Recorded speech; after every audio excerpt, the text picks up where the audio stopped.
Troublemaker 2 Beyond Dream, game Indo yang paling aku tungguin kehadirannya di tahun ini. Dan setelah akhirnya bisa aku mainin sampai tamat, banyak banget yang pengen aku ceritakan tentang game ini. Soalnya kalau dilihat dari skalanya ya, si Troublemaker 2 Beyond Dream ini adalah salah satu yang terbesar untuk game lokal. Udah mah gamenya open world, bejibun banget misi dan side story-nya. MC-nya ada 2 lagi. Sampai-sampai ini game bisa punya playtime hour yang lama banget. Nah cuman karena skalanya yang gede ini, aku jadi punya 2 pandangan yang berbeda. Di satu sisi tuh aku suka banget, di sisi lain aku capek banget. Kenapa bisa begitu? Nah di Bacotan Gaming episode kali ini, aku, Lajunta, gamers yang udah mainin seri-seri Troublemaker sampai sering ketemu sama developernya, bakal ngebedah game Troublemaker 2 Beyond Dream ini dari berbagai macam sisi lewat pengalamanku dan timku yang udah namatin ini game. Jadi ayo kita bedah Troublemaker 2 Beyond Dream bareng-bareng.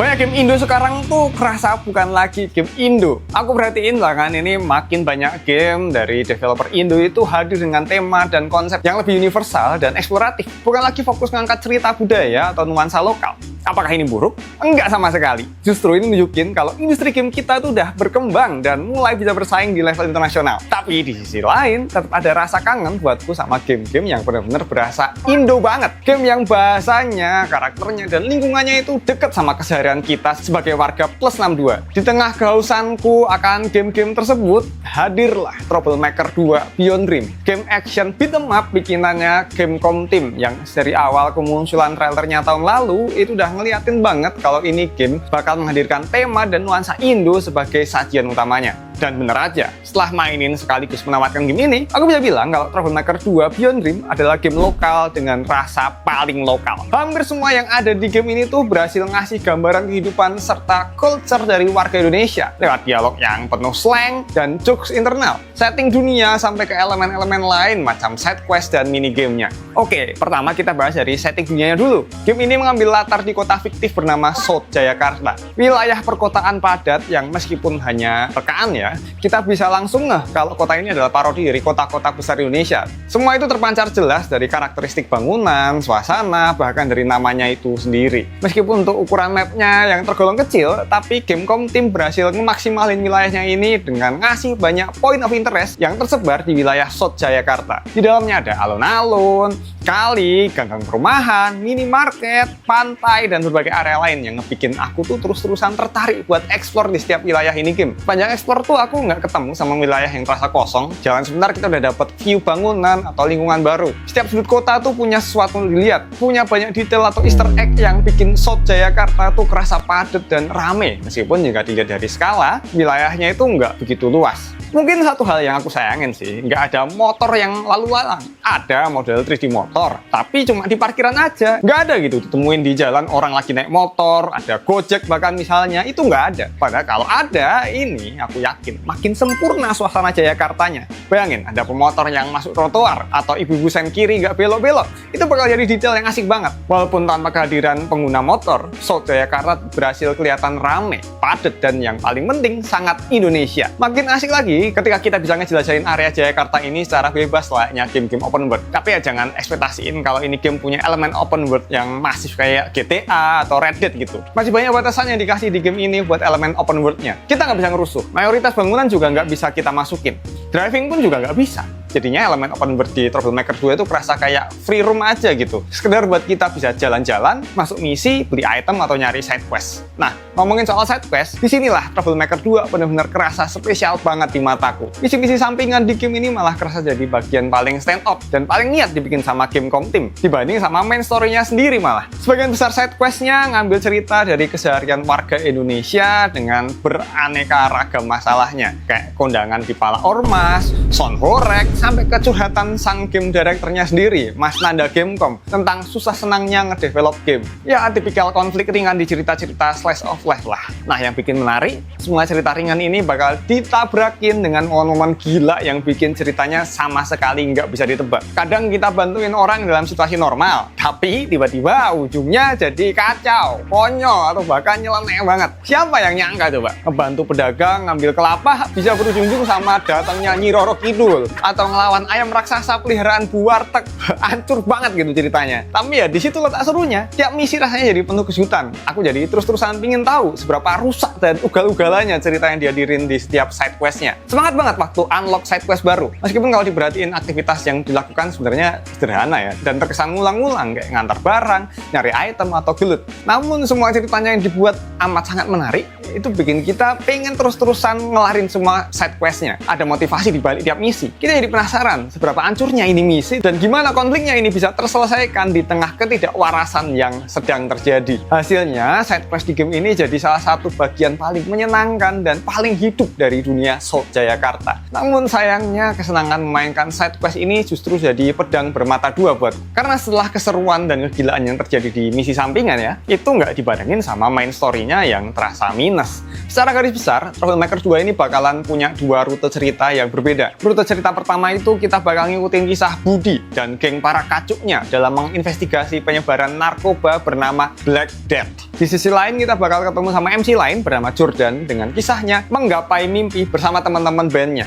Secara tema cerita jelas, story Budi terdengar lebih seru ya ketimbang Jordan. Dan itu pun aku rasain ketika mainin chapter-chapter awal di game ini. Roadnya Budi dalam membedah kasus narkoba ini terasa lebih action dan pas buat gameplay gebuk-gebukannya Troublemaker. Tapi seiring berjalannya cerita, aku malah ngerasa kalau roadnya Jordan ini lebih fun buat diikutin. Nah, bahas lebih detail tentang story utamanya dan kenapa kok menurutku ini jadi poin minus yang besar, bakal aku bahas di chapter selanjutnya. Sekarang kita bahas dulu soal mini games. Bukan cuma diisi sama cerita sampingan, tapi Salt Jayakarta juga terdapat beberapa activity yang bisa dilakuin. Di sini kita bisa ngeliat gimana kreativitas dari Gamecom Team dalam menyajikan variasi gameplay di Troublemaker 2. Kita bisa dapat beberapa elemen tambahan kayak item, mancing, sampai yang tidak terduga-duga kayak dating sim dan horror. Yang horror ini sih berdebah banget ya. Siapa yang kepikiran coba? Lagi nyari-nyari mini game, tiba-tiba ketemu sama sepucuk surat yang ngebikin gamenya berubah jadi horror. Mana horornya? Serem banget pula. FPS gitu. Tapi dibalik kesebelanku ya sama tiba-tiba berubahnya ini game ke genre horror, aku apresiasi banget sih shock effect yang dikasih sama Gamecom. Kreatif banget. Nggak berhenti sampai di situ, salah satu mini game yang amat sangat menarik juga bisa ditemuin di Cintaku Bersemi di Demo Mart yang datang dengan gameplay khas dating sim. Meskipun ini cuma mini game ya, tapi semuanya solid banget digarap. Dari mulai multiple choice, UI, sampai ke alur ceritanya yang cukup bikin baper. Tapi nggak semua mini game ini eksekusinya bisa semaksimal dua mini game ini tadi ya. Beberapa mini game tuh rasanya kurang fun dan terkesan asal tempel aja. Kayak mini game Rhythm ya, yang main bareng bandnya Jordan. Yang kita tuh nggak tahu tuh, ini pencetan ngikutin irama apaan coba. Apakah gitar, keyboard, atau drum? Semuanya nggak ada yang match. Kayak asal kasih aja gitu tombol-tombolnya. Yang penting dipencet. Padahal dari segi selection lagu, ini game punya soundtrack original yang keren-keren. Apalagi lagu Dare to Dream yang jadi soundtrack utama dari ini game tuh bener-bener bisa ngegambarin banget story dari Troublemaker 2 ini. Terlebih kalau dilihat dari sudut pandangnya cerita Jordan dan Beyond Dream. Bahkan bisa aku bilang kalau Dare to Dream ini jadi salah satu scoring terbaik di game-game Indo karena lagunya catchy dan pas banget sama tema gamenya. Kayak langsung kebayang gitu sama karakter-karakter di Troublemaker 2 waktu dengerin lagu ini. Tapi sayang banget eksekusi lagu-lagu ini masih kurang banget waktu minigame Rhythm-nya. Terus minigame mancing juga kurang, cuman lempar kail, dia terus angkat. Kayak game Upin Ipin ya, nggak ada gitu kita nyari area yang pas buat ngelempar joran atau gerakin kailnya pas di air. Pas udah dapet ikannya pun juga cuman nge-spam tombol doang. Nggak ada mekanik lain yang bikin menantang, kayak joran bisa patah kalau terlalu lama ngangkat gitu. Kalau mau ngerasain mekanik mancing seru, aku bisa rekomendasiin Final Fantasy 15 atau Red Dead Redemption 2 nih yang bisa kamu mainin di konsol PS5. Atau kalau kamu suka game mancing, aku rekomendasiin ada Dread sama Dave the Diver yang kamu bisa mainkan di Nintendo Switch 2. Ini enak banget dimainin di sini, dan kalau kamu pengen mini konsol Nintendo Switch 2 sama PS5, udah aku taruh di sini nih, di bawah sini buat kamu beli. Cek aja dulu, siapa tahu harganya lagi diskon parah. Baik lagi obrolan. Mini game di Troublemaker ini akan jadi pelengkap manis yang nambahin variasi konten yang ada di game ini. Kita nggak perlu capek gebuk-gebukin orang, tapi juga ada elemen yang ngebuat kita istirahat sejenak dari kekejaman dan kegilaan Salt Jayakarta. Overall, aku ngerasain banget kalau kekuatan terbesar di Troublemaker ada pada bagaimana unsur lokalnya terasa begitu solid dan menyatu di hampir seluruh aspek game. Dialog yang penuh slang dan jokes internal warga Indonesia, konflik side quest yang dekat dengan keseharian, sampai desain dunia dunia yang cukup berhasil menggambarkan seperti apa lingkungan yang ada di Indonesia. Semuanya terasa otentik, setiap elemen kecil berperan buat ngasih rasa yang khas, rasa yang cuma bisa muncul dari budaya kita sendiri. Namun di sisi lain, kekuatan culture Indo yang amat sangat terasa ini nggak dibarengin sama gimana cara Gamecom Team mengeksekusi bagian story utamanya, yang justru terasa amat sangat kurang lewat kehadiran dua kubu bernama cukup kaget ketika identitas yang nantinya bakal dibawa terus-terusan ke sequel selanjutnya dari Troublemaker ternyata bukan diambil dari tema gelut-gelutan di sekolah, tapi lebih ke kisah persahabatan, pencarian jati diri, serta meraih mimpi yang dibungkus dengan bumbu komedi. Sama tentu aja gameplay action beat 'em up, pukul-pukulan. Awalnya sih nggak ada isu ya buatku. Oke lah, kita nggak dapat bully Indonesia lagi, tapi setidaknya kita masih dapetin rasa-rasa Troublemaker lewat gameplay gelut serta jokes-jokesnya yang kasar dan jorok. Apalagi pergeseran konsep yang dibawa di Troublemaker 2 ini terlihat sama sekali bukan sebuah downgrade. Setting yang dipakai udah bukan sebatas area sekolah aja, tapi mencakup satu wilayah kota. Udah mau jadi game open world sih Troublemaker ini dengan eskalasi area map yang jauh lebih luas ketimbang seri sebelumnya. Secara story pun, kini Troublemaker 2 bukan cuma fokus ke karakter Budi dan geng para kacuknya, tapi kita juga bakal ngikutin kisah dari karakter baru bernama Jordan dan kelompok bandnya Beyond Dream. Jadi secara story dan karakter jelas ya, Troublemaker 2 ini bakalan punya alur yang lebih padat kalau dibandingin sama Troublemaker 1. Dan ya, cerita yang coba Gamecom Team hadirin di Troublemaker 2 ini jauh lebih menarik, lebih masuk akal, lebih berbobot, dan lebih ada pesannya ketimbang Troublemaker 1 yang secara premis aja udah nggak masuk akal banget. Ngerebutin dana bos dengan cara tawuran antar kelas. Kayak apaan banget gitu. Kan bisa gitu bikin lomba adu ngitung panjang balok atau lomba balap karung, tapi kok malah adu jotos yang rulesnya pun kagak ada. Alhamdulillah banget premis ngawur ini nggak ditemuin lagi di Troublemaker 2. Jadi ceritanya dua geng ini bakal punya konfliknya masing-masing. Si Budi dan geng para kacuk harus mengungkap dan nangkep bandar narkoba. Sementara Jordan dan Beyond Dream itu lebih ke cerita anak kuliahan yang lagi mengejar mimpi mereka buat menjadi band terkenal. Dengan segala macam problematika dan tantangan yang kudu mereka hadepin. Nah, meskipun punya konfliknya masing-masing, kedua kubu ini bakal dipertemukan di satu masalah yang sama, yaitu peredaran narkoba di wilayah kampus. Meskipun akhirnya dipertemukan di satu benang merah yang sama, sayangnya keterikatan kedua protagonis ini tuh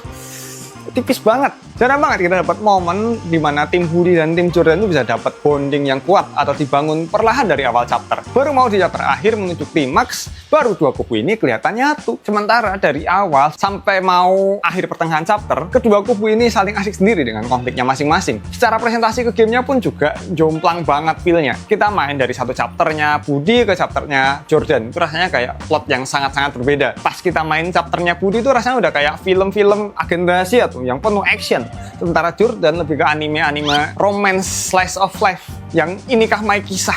Udah mah jomplang banget gambaran kehidupan yang dijalani antara kedua karakter ini dalam game. Momen akhirnya mereka bisa bertemu pun dikit banget. Baru di chapter 16, dimana itu udah mendekati klimaks. Itu mereka baru kelihatan menyatu menjadi teammate. Baru kerasa tuh peran dari dua geng ini. Jadi bisa aja sebenarnya ini game nggak usah ngambil dua POV gitu. Cukup fokus di satu cerita aja. Antara Budi yang kudu ketemu dengan polisi palsu dan Rico atau Beyond Dream dengan permasalahan band, romansa, dan narkoba. Tinggal pilih aja antara mau ambil tema dan gameplay action yang oke banget dengan karakter yang udah muncul dari Troublemaker yang pertama, atau rombak cerita dengan karakter baru tapi masih sejalan dengan konsep utama dari Troublemaker yang kita kenal. Yang mana ini kental banget ya terasa di ceritanya si Jordan dan Beyond Dream. Dua-duanya sebenarnya mengakomodir identitas dari game Troublemaker ya, terlepas dari tema tawuran di sekolahan, tapi ya itu nanggung dan berbenturan banget gara-gara perbedaan alur yang jomplang. Bahkan jatuhnya males buat mainin satu kubu karena udah nyantol banget sama kubu lain. Dan kayak di awal tadi, di chapter-chapter awal aku lebih condong ke ceritanya Budi yang lebih terasa action dan menegangkan. Tapi sejauh cerita berjalan, aku jadi berubah haluan dengan lebih menikmati rutenya Jordan. Soalnya makin kesini aku tuh makin suka sama tema persahabatan dan mengejar mimpi yang diusung sama Gamecom Team. Dan menurutku ini tersampaikan dengan baik di ceritanya Jordan, Alex, Halimawan, dan Andira. Di kubu para kacuk alias Budi dan kawan-kawan, kita nggak dikasih lagi momen-momen bonding mereka yang terkesan kasual dan fun. Datang kumpul tuh langsung dihadapin polemik yang serius. Sementara tim Beyond Dream, aku ngerasain bikin bonding karakternya tuh jauh lebih ngena. Kerasa dari aktivitas mereka yang lebih fun, lebih ringan, bahkan problematika romansanya pun justru jadi penguat hubungan satu karakter ke karakter lain di kubu Beyond Dream. Mungkin karena ini geng baru kali ya. Kita dikenalin dulu nih sama mereka dengan melihat kedekatan yang fun dan kekompakan yang udah terbangun. Sedangkan si geng Troublemaker itu keduanya udah kebangun di game sebelumnya yang sayang seribu sayang ya, menurutku belum bisa mengakomodir hal tersebut. Kita coba ya mundur sedikit ngelihat hubungan Budi dan geng para kacuk di Troublemaker 1. Dulu perawakan karakter Budi ini ya cuman murid emosian yang kalau nanggepin omongan orang itu cuman pakai satu atau dua kalimat atau kata doang. Sisanya cuman umpatan kayak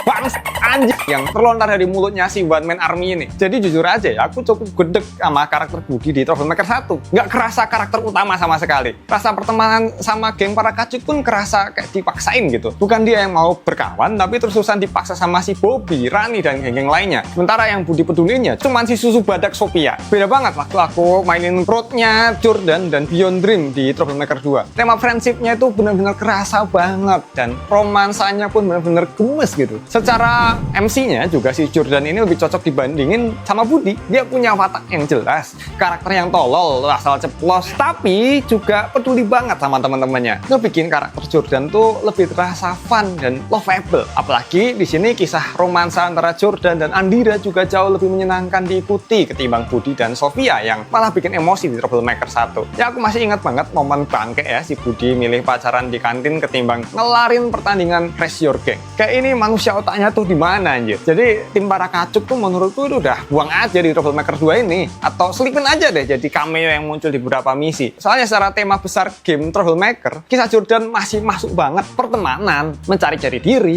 meraih mimpi, dan kalaupun mau masukin gelut-gelutan juga masih bisa. Udah ungkap aja nih si gembong narkoba tanpa Budi. Selain itu karakter Jordan juga lebih masuk buat unsur lain yang jadi jualannya Troublemaker. Iya, komedi. Aku rasain banget jokes-jokesnya tuh lebih ngena kalau si Jordan dan Beyond Dream yang ngelempar ketimbang si Budi dan geng para kacuk. Meskipun emang nggak semua jokesnya ini lucu, bahkan masih banyak yang cringe ya, tapi rasanya kalau si Jordan yang ngelempar itu ya sedikit lebih lucu lah. Karena ya emang udah dibikin goblok aja nih karakter. Udah di set sebagai karakter badut, tapi secara naturalnya juga terasa kalau dia ini adalah karakter utama. Nah, ngomongin tentang komedinya, aku benar-benar menantikan gimana pertanggungjawaban dari Gamecom terhadap munculnya jokes-jokes maksa, kotor, dan gak lucu yang memenuhi percakapan di Troublemaker 1. Tapi kali ini aku harus mengakui kalau di Troublemaker 2 ada peningkatan yang jelas dari sektor komedinya. Gak sekedar ngomong kasar atau asal nyomot dari meme internet, tapi lebih seger lah dari variasi jokes yang ada di Troublemaker 2. Apalagi dengan tambahan misi sampingan yang absurd yang udah aku bahas di chapter sebelumnya. Tapi sayang sekali ya, penempatan jokesnya tuh banyak banget yang masih ngawur, asal lempar dan belum nemu ritme komedi yang pas. Banyak momen yang kerasa kayak dipaksain buat jadi lucu, bukan yang halir atau natural gitu. Jadinya muncul momen-momen apaan sih? Karena penempatan jokesnya yang masih asal-asalan. Kayak kudu setiap percakapan tuh ada yang nyeltuk gak jelas gitu, yang bukannya bikin lucu, malah jadi cringe dan terlalu dibuat-buat buat maksain lucu. Sementara jokes yang bisa aku nikmatin banget ya, yang ada di misi sampingannya, yang mana udah di set ceritanya tuh komedi yang tingkat absurdnya tuh udah ditaraf yang gak bisa dinalar gitu. Secara konsep memang dibikin ancur ya side quest di game ini dengan masukin semua kegoblokan, kegilaan, dan ketidakmasuk akalannya. Dan karena ini side quest yang gak ngaruh ke cerita utama, aku jadi lebih maklumin gitu kegoblokan tingkat tinggi ini. Aku nikmatin banget tawuran diliatin orang lagi boker. Aku happy banget waktu berhasil mewujudkan mimpi si sapi sebelum akhirnya mati. Karena ini di side quest yang nggak ngerusak cerita utama. Kita dari awal udah disiapin kalau bakalan dapat adegan-adegan ngawur dan seenak jidat. Kita udah terima itu. Cuma waktu jokesnya diimplementasikan di misi utama ya, ini semua jadi elemen yang justru kebanyakan tuh mengganggu. Banyak banget momen karakter di game ini tuh malah ngurusin jokes yang nggak penting ketimbang fokus sama apa yang lagi terjadi di cerita. Dikomentarin dulu tuh bercandaannya, dibahas dulu pakai 2-3 kalimat, yang terkadang bikin aku buyar sama apa yang lagi jadi fokus utama di sebuah adegan. Udah gitu banyak guyonan yang dilempar itu adalah guyonan slapstick, guyonan yang kudu kelihatan ada aksinya, nggak bisa dari teks. Jadi buatku jokes di Troublemaker 2 ini kesannya masih hit and miss ya. Ada momen dimana aku ngakak abis, tapi lebih banyak yang bikin bergidik ya, bahkan jadi jengkel. Emang susah sih kalau ngomongin preferensi komedi. Ada yang menurutku lucu, mungkin menurut player lain malah garing. Begitupun sebaliknya. Jadi bisa didebat ya menurutku masalah jokes ini. Nah, terlepas dari unsur komedi yang menurutku masih perlu banyak perbaikan, segi penulisan cerita pun masih jadi PR yang besar buat ini game. Karena jujur aja, rasanya Gamecom masih harus belajar lebih dalam tentang gimana nyiptain keseimbangan yang enak antara drama, humor, dan pesan moral. Troublemaker 2 sebenarnya punya tema cerita yang lebih solid dibanding seri sebelumnya. Lebih ada pesan moralnya, lebih ada konflik yang masuk akal, sama karakterisasi yang makin kuat. Tapi kembali lagi, masalah bukan ada di idenya, tapi di cara penyampaiannya. Banyak scene yang sebenarnya tuh punya potensi buat jadi emosional, harus dirusak sama penyampaian dialog dari si karakter. Banyak dialog yang bertele-tele, panjang, dan nggak perlu buat diomongin gitu. Kerasa banget kalau kita sebagai pemain itu kayak disuapin buat ngerti maksud dari satu adegan, dan bukan diajak ngalir sama ceritanya. Semua maksud, emosi, bahkan pesan yang mau disampaikan tuh harus banget dijelasin. Seolah-olah tuh si penulis naskahnya ini takut kalau pemainnya tuh nggak bakalan nangkep maksudnya. Padahal justru di situ letak seni dari sebuah storytelling. Ketika makna muncul bukan dari penjelasan verbal yang gamblang, tapi dari ekspresi, gestur, atau situasi yang lagi terjadi. Aku yakin Troublemaker 2 sebenarnya bisa melakukan itu. Isunya jelas. Posisi antagonis dan protagonis pun gampang dibedain. Setiap konflik dan chapter itu gampang buat diikutin. Nggak jelimet sama sekali. Tapi entah karena penulisnya khawatir pesannya nggak nyampe atau kurang pede sama makna tersiratnya, akhirnya kita terus-terusan dicokokin tuh sama kalimat-kalimat yang sok bijak.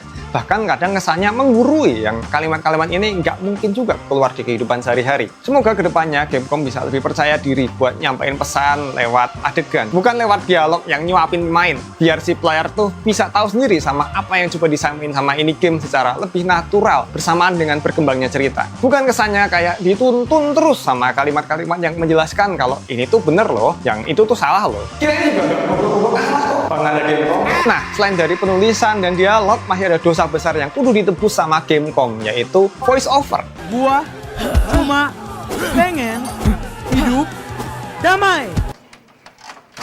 Buat yang udah main Troublemaker 1, mungkin kita bisa setuju ya kalau opsi pengaturan paling berguna yang ada di game ini adalah opsi untuk mematikan voice over. Saking parahnya kualitas dubbing di Troublemaker 1, dialognya cringe, toxic parah, emosi yang nggak ke-deliver dengan baik, sampai ke masalah teknis dari volumenya yang nggak rata. Kadang ada masalah mendem dan masalah-masalah lain. Makanya waktu pertama kali main Troublemaker 2 Beyond Dream, ada satu harapan yang setidaknya ini bisa terkabul. Please, bikin aku gak matiin voice overnya. Dan secara mengejutkan, harapanku itu terkabul. Aku berhasil namatin game ini full dengan voice over masih menyala. Artinya ada perubahan positif yang terjadi di sektor voice acting yang kali ini jauh lebih bisa dinikmati. Beberapa karakter bahkan kualitas actingnya top markotop ya, kayak si Andira dan Jordan. Perihal over toxic pun juga udah dibenerin di Troublemaker 2. Sekarang nggak semua voice over ada tambahan kontol atau anjingnya. Nggak cuman karakter teriak-teriak marah-marah, tapi makin banyak juga dialog-dialog santai dan intim itu terucap dengan enak dari karakter-karakter di Troublemaker 2. Alhasil aku jadi lebih nyaman waktu dengerin voice acting dari para pengisi suaranya. Nah, dari acting CEU-nya atau pengisi suaranya juga lebih perform di Troublemaker 2 ini. Mereka lebih bisa ngeluarin banyak emosi, dialog yang lebih luas, dan terasa kalau ini tuh didirect, bukan cuma baca tulisan. Meskipun belum nyampe kualitas yang wah banget ya, tapi setidaknya nggak nyampe yang bikin ngerasa cringe dan bergetar banget gitu. Kalau dibandingin sama Troublemaker 1 ya. Cuman nggak berhenti di situ aja, rapot merah tuh masih harus ditaruh buat tempo voice actingnya. Semuanya tuh rasa tunggu-tungguan, kayak semuanya membaca sendiri-sendiri. Ya memang di direct, cuma kerasanya tuh mereka nggak berada dalam ruangan yang sama, berakting bersama. Kayak semuanya tuh hanya mengekspresikan ke diri sendiri, nggak ada nyambungnya emosi satu karakter dengan satu karakter lain. Dan kadang aku ngerasa kayak suaranya itu direkam nggak di studio, dan nggak tahu kenapa. Padahal Mas Nanda bilang ini rekamannya di studio. Belum lagi ngomongin voice over NPC-nya yang wadidaw. Ini aku coba puterin suara NPC waktu digelut di kejuaraan UFC. Ayo pukul bijinya. Ayo jangan dimanja. Pukul, pukul. Budi, Budi, Budi, Budi, Budi. Bisa didengarkan kalau suaranya tuh kayak asal tempel aja gitu. Nggak ada penempatan ini suara datang dari mana, jarak suara datang itu seberapa. Jadi rasanya kayak lagi ngomong di depan komuk si Budi aja. Padahal itu adalah sorak-sorakan dari luar ring. Kalimatnya juga copy paste doang. Dari satu karakter ke karakter lain diulang-ulang, ditempel-tempel sembarangan. Dan akhirnya jadi menyebalkan banget sih. Ini lagi nih, suara reporter berita. Kenapa mendem banget? Penggerebekan sebuah kos di area Jakarta Selatan oleh Jakarta Police Department dan Bureau Intelligence Jakarta Investigation tidak membuahkan hasil apapun. Cukup unik juga ya tadi nama kuenya. Kontol kejepit. Kelihatan banget nih pakai alat rekaman yang beda dari karakter-karakter lain. Ibarat si Budi dan kawan-kawan itu CEU-nya rekaman di studio dan suaranya di mixing. Si reporter berita ini rekaman di WC pakai handphone terus dikirim pakai WA voice note. Saking jomplang banget kualitasnya. Jadi kadang tuh kita bisa dapat kualitas output audio yang oke dan buluk banget di dalam ini game. Terlepas dari masalah ini, kualitas dubbing bahasa Indonesia di Troublemaker 2 ini lebih bisa diterima dengan pengucapan dialog yang kerasa lebih natural serta bisa memperkuat tema yang Indo banget dari logat, slang, sampai nada-nada khas Gen Z Indo. Meskipun masih ada banyak hal minor baik itu yang datang dari acting karakter ataupun teknisnya. Jadi bisa dibilang Gamecom udah mulailah nebus dosanya dari seri pertama. Nah, setelah panjang lebar ngebacotin tentang eksekusi story-nya yang penuh dengan poin plus dan minus, sekarang mari kita beranjak ke core yang udah menjadi sebuah identitas dari seri Troublemaker. Apalagi kalau bukan tentang gameplay, action tarung-tarungnya yang menurutku kali ini malah jadi elemen yang nggak semenarik zaman Troublemaker 1. Soalnya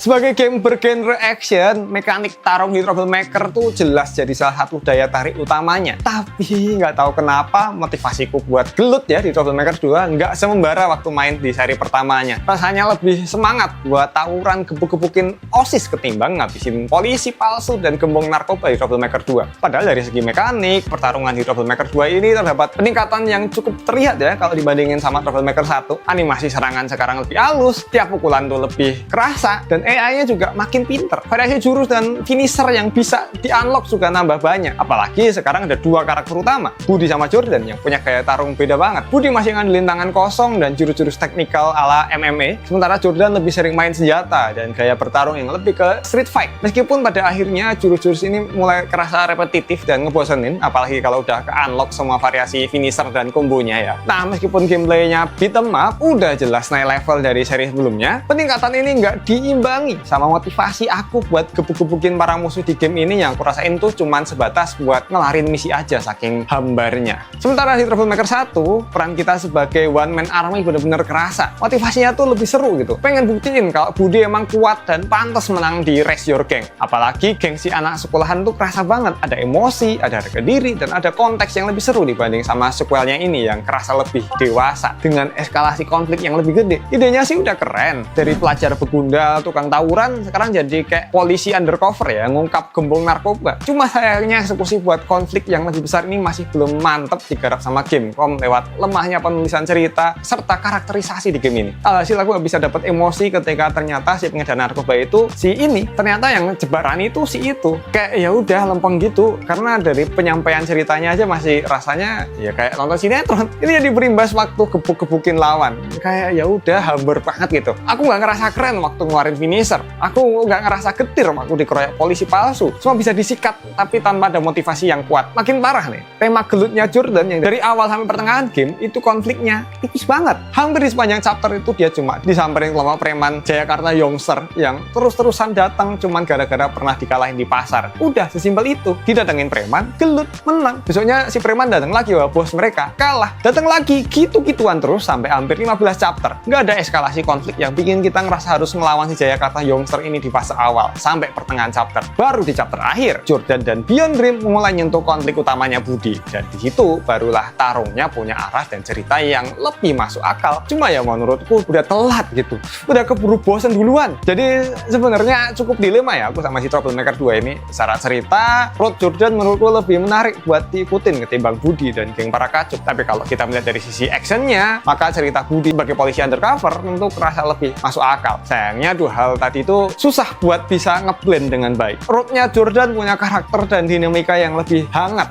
seperti anime-anime slice of life dengan aksi yang minim, tapi lebih terasa intim. Sementara Budi punya elemen action yang lebih intens, tapi konfliknya berasa lempeng dan kurang punya build up emosional yang kuat antar karakter. Alhasil elemen action yang harusnya jadi identitas utama seri ini justru terasa seperti kehilangan arah di tengah usaha buat ngebangun cerita yang lebih luas dan serius. Padahal dari sisi teknis, sistem beat 'em up-nya udah berkembang pesat, tapi sungguh disayangkan, semua improvisasi ini harus tersaji tanpa motivasi dan konteks yang kuat. Nah, sebelumnya buat Mas Nanda dan Gamecom Team, aku minta maaf banget nih kalau di sepanjang chapter 2 dan 3 ini isinya seakan menjelek-jelekin game kalian. Iya, emang bener sih. Cuma ya ini yang bener-bener aku rasain selama mainin game kalian ini. Nah, aku berharap banget kritikan dan feedbackku ini bisa jadi catatan yang bermanfaat buat ngedevelop Troublemaker selanjutnya atau next project lain dari Gamecom Team.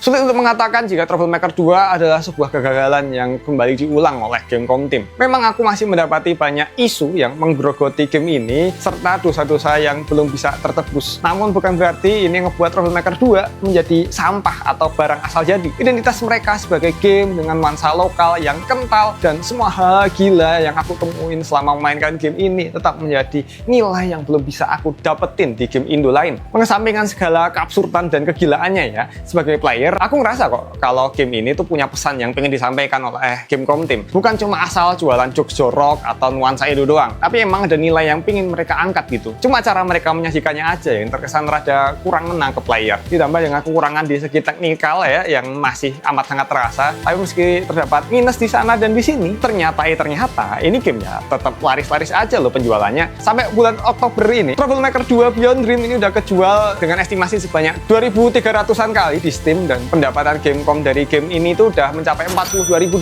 atau sekitar hampir 700 juta rupiah dan masih bisa terus-terusan bertambah. Jadi ya selamat buat Bang Nanda dan Gamecom yang kembali nyayur di Troublemaker 2. Nah, kalau Troublemaker ini aku nobatin sebagai game Indo dengan rasa Indo terbaik, Marvel juga punya game gratisan terbaik, yaitu Marvel Rivals. Kenapa kok bisa gitu? Nah, semuanya udah gue bahas di videoku yang ini nih. Kenapa Marvel Rivals adalah game gratisan Marvel terbaik? Sama Troublemaker 2 ini asik banget loh waktu ku mainkan di ROG Xbox Ally X yang udah aku coba di sini nih, udah aku review habis, dan sebaiknya kamu tonton nih karena main pakai device ini tuh asik banget. Kalau kamu gamer sejati, jangan cuma tonton satu, tonton dua-duanya.